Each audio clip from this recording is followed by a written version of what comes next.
Hello, this is Patrick Nally. When a student's rights are wronged. Section 1, case summary. Miguel Hernandez was one of the star football players for his high school. Um, he was hurt during a play out on the field due to his injuries. Miguel was left paralyzed to a wheelchair and wheelchair bound. In reading this case, we learned Miguel could return back to school but needed limited accommodations academically. He did, however, need accommodations to be able to access all of his classes by wheelchair. Section 1, case summary. In order to accommodate Miguel, he was removed from his biology class and placed in a science class that would better accommodate his mobility.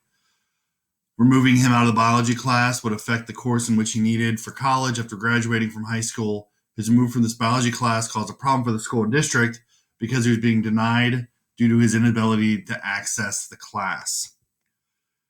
Because of the lack of accommodations for Miguel, the changes made to his schedule caused concern for his parents. Legal action was taken upon the school because they failed to accommodate Miguel, not because of the learning disability, but because of the class not having wheelchair access.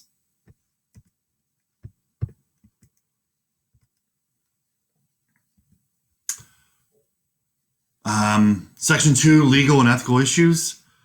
Section 504 Rehabilitation Act 1973 protects students with disabilities. They have an equal right and opportunity to obtain free public education. And the IDEA stands for Individuals with Disabilities Act. Miguel should have been covered under both these legal statutes. More legal and ethical issues. He has a right to receive free appropriate education under Section 504. Students who do receive 504 services are protected from discrimination.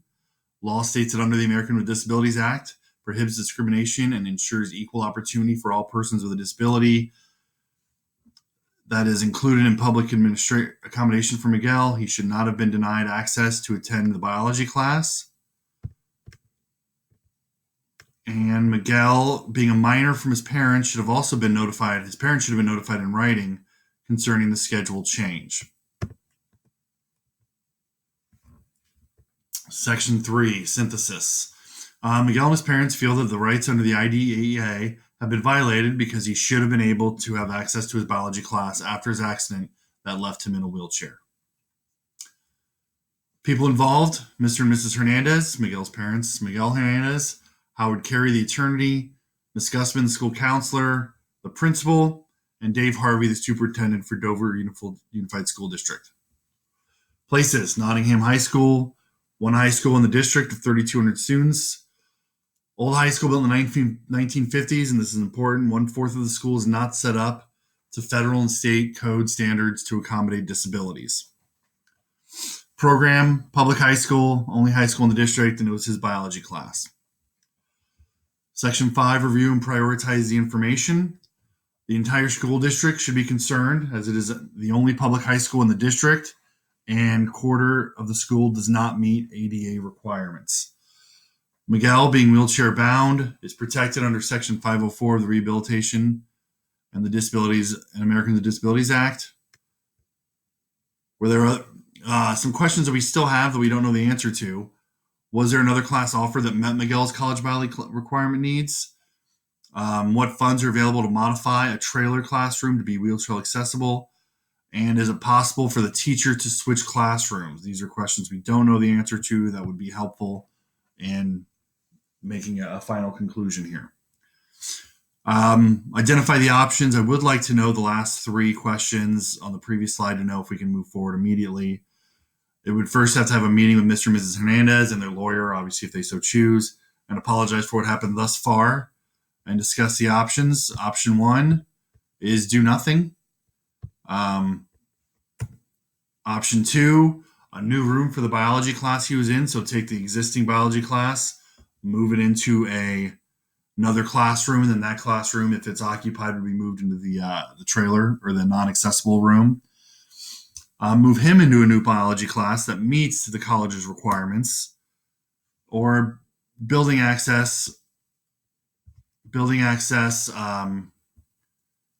to the current classroom for access, maybe community outreach project, whatever you may need to accomplish that. Evaluate the options. Option 1, do nothing. Pro doesn't cost anything. and no inconvenience to other students or teachers. Con, Miguel's future is at risk. The district could be sued, and the district could maybe be looked at unfavorably after this.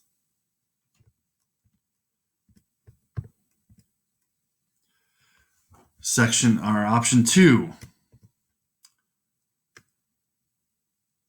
Pro, that's a new room for the current biology class. Pro is same learning material, same teacher, same classmates.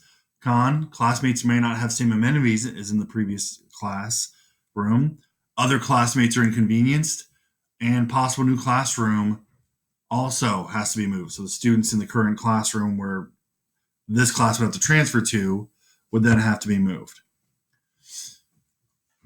Section 7, option 3, new biology class that meets his college's requirements. The pro of this, it meets the college's requirements. The con, he would have a new teacher, new classmates, new curriculum. He'd basically be starting a new class. I don't know the exact timeline, but I assume in the middle of the term. Option 4, building access to current classroom for access. Again, maybe use a community outreach project. Pro would update school for the future and bring the community closer. I feel like something like this would always bring the community closer. A con, financial implications, and would take time to complete. I assume, I'm not sure a wheelchair ramp could just be dropped in an hour or even a day. It could be a weekly project. It could take a few months depending on funding. Who knows how long it would take? Those are questions that also need to be answered. Best option, and again, without knowing if it's possible, I would say option 3 is the best, as long as you have a great relationship with the Hernandez family, with the condition that we were trying to set out and complete option 4 for the entire campus. Option 4 would be best if a wheelchair ramp could be installed quickly and the funds were available to do so. Ultimately, not knowing the circumstances, I would leave the choice up to the Hernandez family if all options are possible. See what they're most comfortable with and move forward with option 4 from there. Implementing the decision. Still a lot to know before you can implement the decision. For the sake of this, I assume option 4 can be implemented immediately. Step 1, contact superintendent, the district lawyer, request wheelchair ramp to be bid or to be built. Obviously, for the classroom, reinstate the student in the biology class, and have a meeting with stakeholders, parents, and inform them of the immediate changes. I would also ensure that the district would start IDEA trainings and bring the ADA consultants and help bring the school up to date. Start a fundraising campaign if needed to pay for school improvements, and apply for grants to get the school updated as well. If a quarter of the school is not updated, this almost just seemed like an afterthought. They got 3/4 of it done, didn't see the scenario happening. This is a pretty unique scenario. I imagine when it came to them, they were a little bit caught off guard. They thought they had enough completed.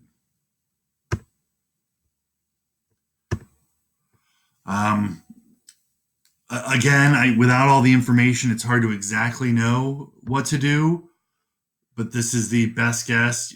I would go with option 4, assuming ramp can be put in immediately.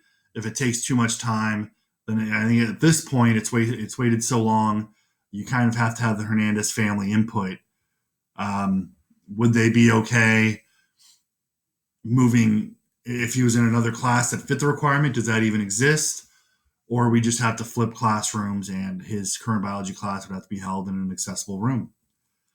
Thank you.